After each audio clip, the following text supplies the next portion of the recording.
क्या 20 टन दाल और तेल बाइक या स्कूटर पर ढोया जा सकता है? अगर आपका जवाब है नहीं, तो हम आपको बता दें, ये करिश्मा हुआ है राजस्थान। वैसे भ्रष्टाचारी कागजों पर कुछ भी कर सकते हैं, फिर जब भ्रष्टाचार 2000 करोड़ का हो तो कुछ भी करामात दिखाया जा सकता है। राजस्थान के 2000 करोड़ के इस घोटाले को जानकर आप भी हैरान हो जाएंगे। राजस्थान एसीबी यानी एंटी करप्शन ब्यूरो ने इस घोटाले का पर्दाफाश किया है। नमस्कार, आप देख रहे हैं इंडियन प्रेस हाउस और मैं हूं आपके साथ चतुर्वेदी शुद्ध। आज हम बात करेंगे उस भ्रष्टाचार के खेल की जिसने इंसानियत और सिस्टम दोनों का जनाजा निकाल दिया।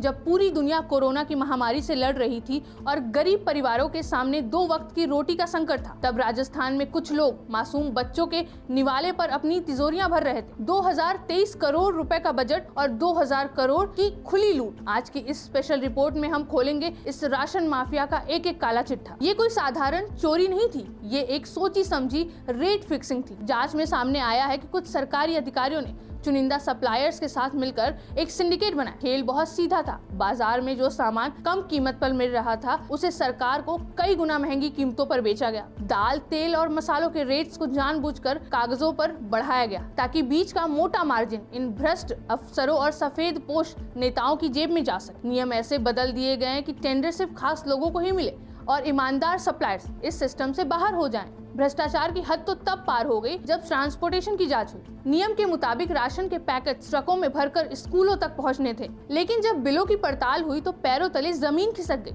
जिन गाड़ियों के नंबर बिलों पर दर्ज थे, उनमें से कई नंबर स्कूटर्स, मोटरसाइकिल और छोटी कारों के निकले। कागजों पर दिखाया गया कि हजारों टन सामान दिल्ली और हरियाणा से जयपुर लाया गया, लेकिन हकीकत में वो सामान कभी गोदाम से बाहर निकला ही नहीं। सिर्फ फर्जी बिल बनाए गए, फर्जी नंबर चढ़ाए गए और सरकारी खजानों से करोड़ों रुपए निकाल लिए गए। सामान पहुंचा नहीं, पर बिल पास हो गए।